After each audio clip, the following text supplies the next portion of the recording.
Buenos días, mis queridos amigos y amigas.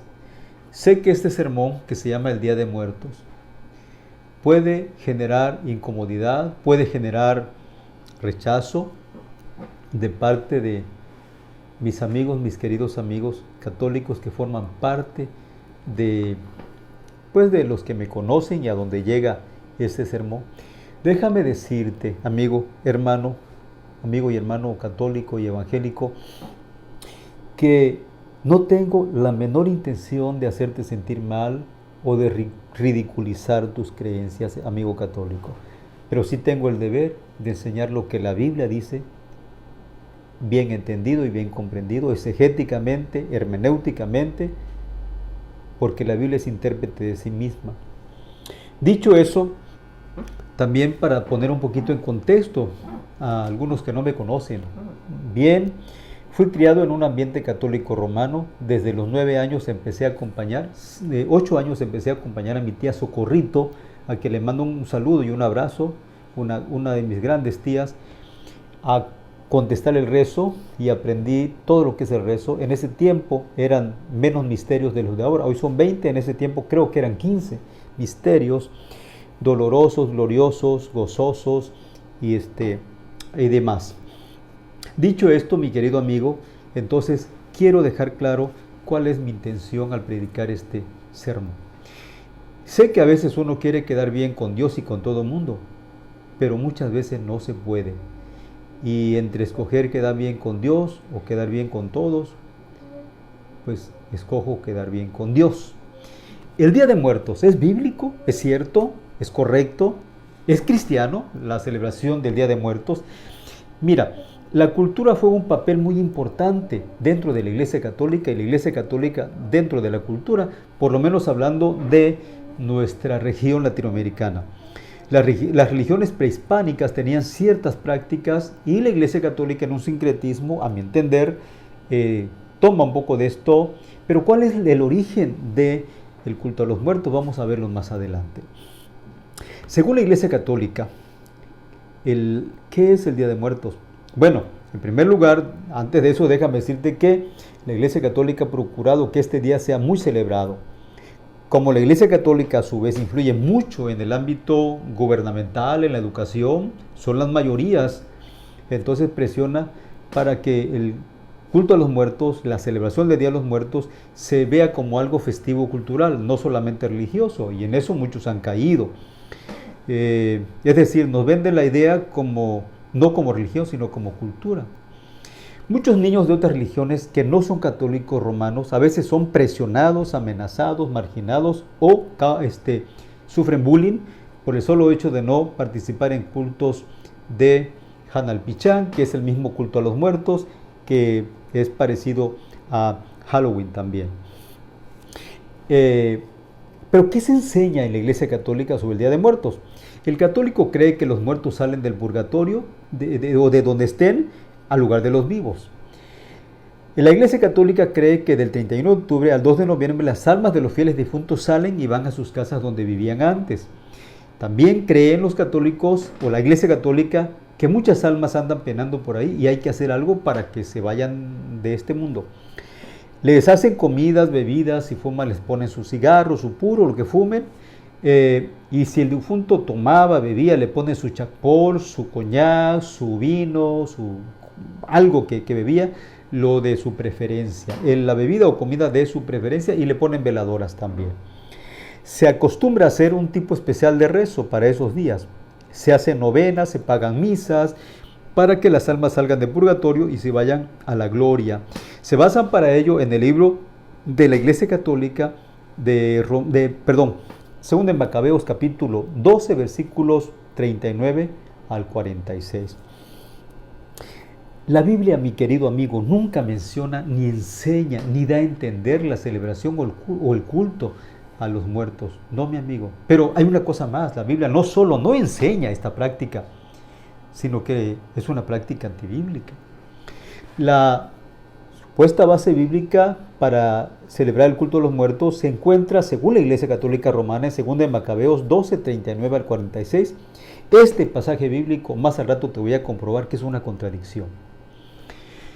También la Iglesia Católica habla de los 7 pecados capitales, que son lujuria, gula, avaricia, pereza, ira, envidia, soberbia, y de ahí se generan muchos pecados. Le llama pecados capitales porque precisamente de esos pecados se derivan muchos más.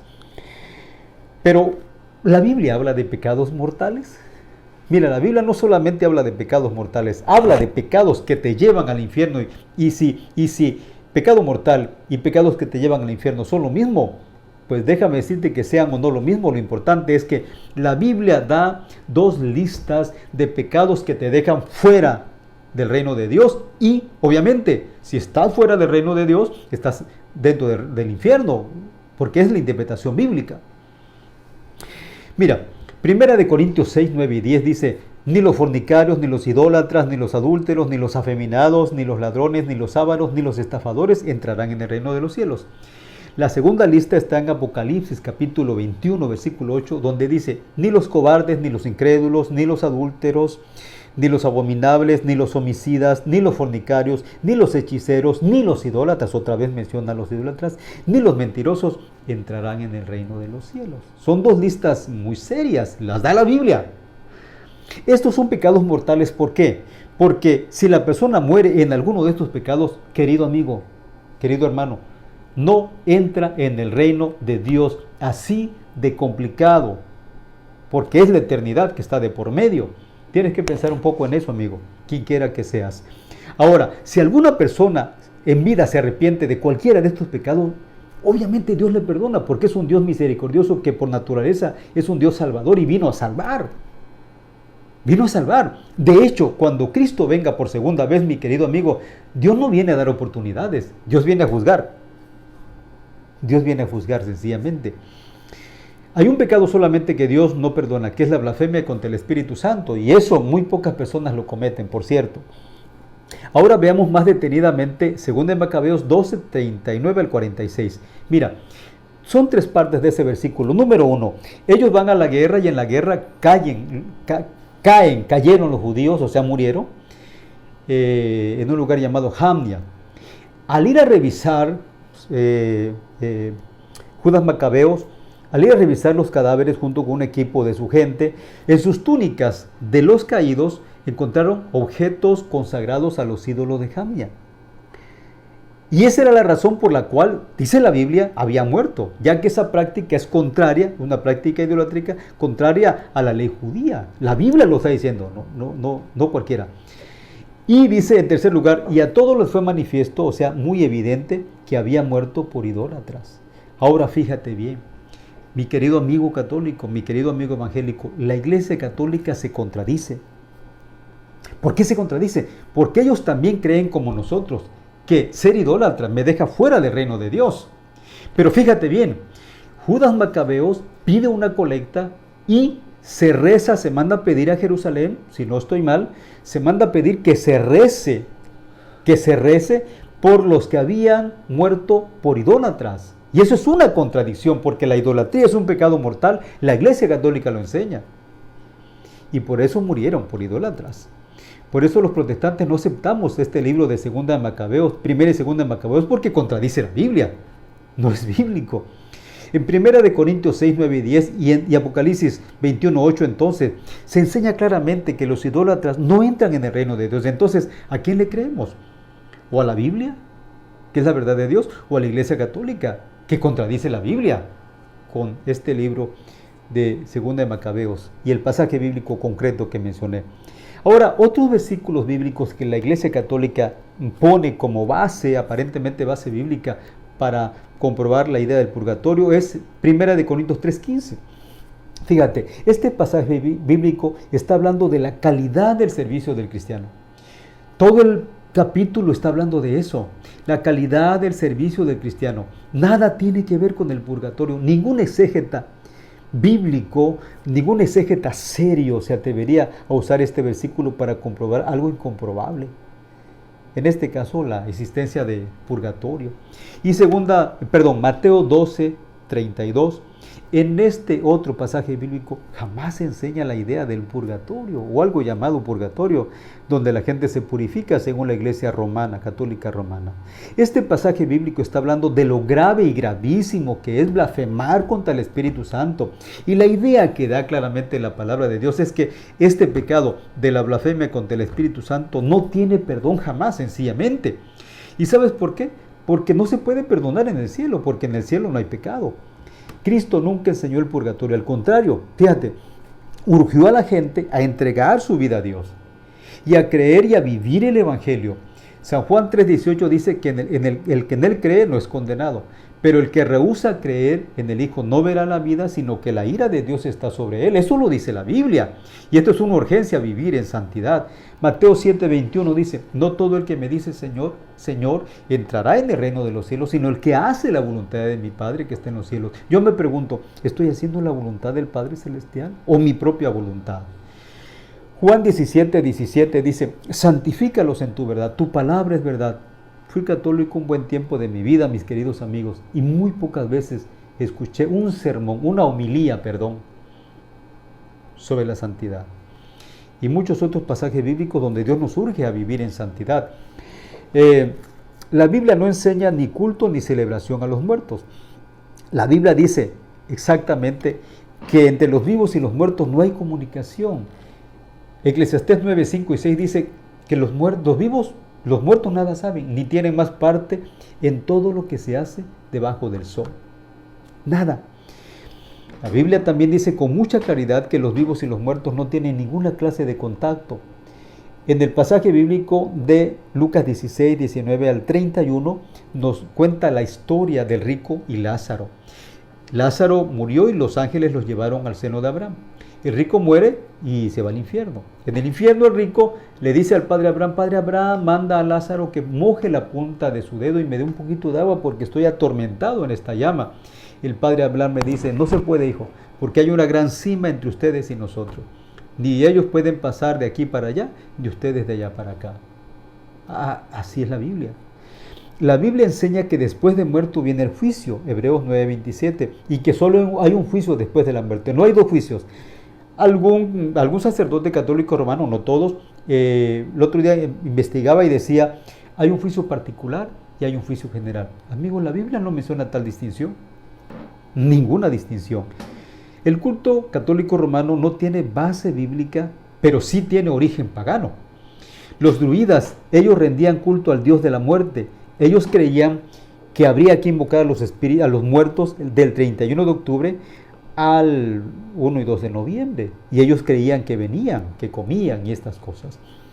Mis queridos amigos y hermanos, ya para cerrar, cuidado con esta práctica. No solo no es bíblica, es antibíblica. Me duele decirlo.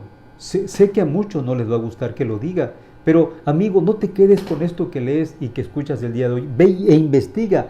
Si eres católico, pregúntale a tu sacerdote, pregúntale a tu obispo, o pregúntale a tu arzobispo, o pregúntale al papa, quien quieras. Pregúntale. Sí, me explico. ¿Por qué? Porque esta práctica fomenta el miedo y el terror. Esta práctica es una mezcla de prácticas demoníacas de los druidas y prácticas de los rezos católicos. Su origen es totalmente pagano. Esta práctica del culto a los muertos y todo lo que genera, mis queridos amigos, incentiva la falsa idea de que puedo vivir a mi manera. Y total, cuando yo muera, alguien va a rezar y después de un año o de tantos años, los que sea, yo saldré del purgatorio y voy a ir al infierno. Pero entonces, bajo estas ideas, mi querido amigo, y tantas oportunidades que dan en las novenas y todo, ¿quién se va al infierno en la Iglesia Católica? ¿Has escuchado que algún cura diga, bueno, es que fulano yo creo que se fue al infierno? Nunca lo vas a escuchar. Jamás lo vas a escuchar, mi querido amigo. Perdona que sea pasional en la forma en que te lo digo, pero es la verdad. Yo nunca escuché eso mientras fui católico romano. ¿Y dónde queda entonces las verdades bíblicas que dice que hay una puerta ancha y muchos van allá y esa puerta lleva a la perdición, obviamente al infierno, y hay una puerta angosta donde pocos van allí y esa puerta angosta lleva a la vida eterna? Entonces no todos se van a salvar, mi querido amigo, hay que ser claros en esto, eso es lo que enseña la Biblia. Y obviamente San Pedro dice, Si el justo con dificultad se salva, ¿dónde aparece el impío y el pecador? O sea, hay que tomar en consideración esta parte de la Biblia. Por otra parte, ¿dónde deja la Iglesia Católica los claros pasajes bíblicos que te he predicado, como 1 de Corintios 6, 9 y 10 y Apocalipsis 21, 8? Que no te engañen, amigo, que no te engañen, amiga, hermano. En vida entrega tu vida a Dios. Después de esto solo queda el juicio final. ¿Por qué exponer tu eternidad creyendo falsas enseñanzas y teniendo falsas esperanzas? No, amigo, por el amor de Dios, lee más tu Biblia y dedícate más a los asuntos de Dios. Y fíjate, es aquí y es ahora. Eres tú y no tu familia cuando mueras. Déjame de leerte 2 de Corintios 6, 1 y 2. Dice la palabra de Dios así. Termino con esto. Así pues, nosotros, como colaboradores suyos, os exhortamos también a que no recibáis en vano la gracia de Dios. Y fíjate, porque dice, en tiempo aceptable te he oído, y en día de salvación te he socorrido. He aquí ahora el tiempo aceptable, he aquí ahora el día de salvación. Aquí, en esta tierra, aquí y ahora, es el día de salvación, no después de muerto, mi querido amigo. Que Dios te ayude mucho a entender sus verdades, y si esto ayuda a 2 o 3, bendigo el nombre de Dios. Dios te bendiga.